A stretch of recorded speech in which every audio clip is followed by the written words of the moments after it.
আর মাত্র কয়েক ঘন্টার অপেক্ষা, এরপরেই ফুটবল বিশ্ব দেখবে সেই মাহেন্দ্রক্ষণ। 2026 বিশ্বকাপ ফাইনালের মহারণে মুখোমুখি ডিফেন্ডিং চ্যাম্পিয়ন আর্জেন্টিনা ও 2010-এর বিশ্বজয়ী স্পেন। তবে মাঠের লড়াই শুরুর আগেই কিন্তু উৎসব শুরু হয়ে গেছে গ্যালারির বাইরে। নিউ ইয়র্কের আইকনিক টাইমস স্কয়ার এখন এক টুকরো বুয়েনোস আয়ার্স।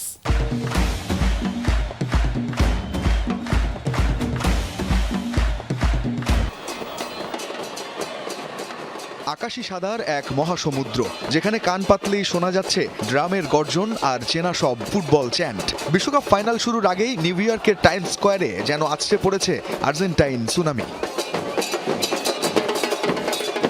আর্জেন্টাইনদের হাতের বিশাল সব ব্যানারে শোভা পাচ্ছে ফুটবল জাদুকর লিওনেল মেসির ছবি, যার ম্যাজিকে আরও একবার বিশ্বজয়ের স্বপ্নে বিভোর কোটি ভক্ত। বাদ পড়েননি প্রয়াত কিংবদন্তি ডিয়েগো ম্যারাডোনাও। আমরা এটাকে অন্যভাবে ভাবতেই পারতাম না। এই টুর্নামেন্টে এখানে থাকাটা আসলেই ভাষায় প্রকাশ করার মতো না। এটা অবিশ্বাস্য। সব মিলিয়ে মেসির শেষ আসর হওয়ার কারণে অনুভূতিটা আরো বিশেষ।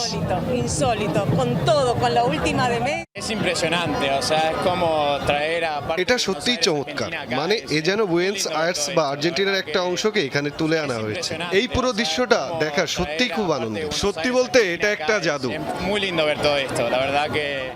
নিউ ইয়র্কের বুকে হাজার মাইল দূরে স্বদেশের চেনা আবহ খুঁজে পেয়ে আবেগাপ্লুত স্থানীয় প্রবাসী আর্জেন্টাইনরাও। টাইমস স্কয়ারের এই জাদুকরী পরিবেশ যেন নিমিষেই দূর করে দিয়েছে দূর পরবাসের ক্লান্তি।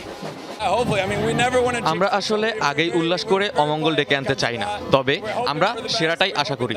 আমরা চাই মেসি আবারও বিশ্বকাপ জিতুক। এটা একটা রূপকথার গল্প হোক। আসলে আমাদের মূল শক্তি হলো ঐক্য, আমাদের একতা। এমনকি আমি যখন হেঁটে এখানে আসছিলাম, এখানকার স্থানীয় বাসিন্দারাও আমাকে বলছিল, এগিয়ে যাও আর্জেন্টিনা, এগিয়ে যাও।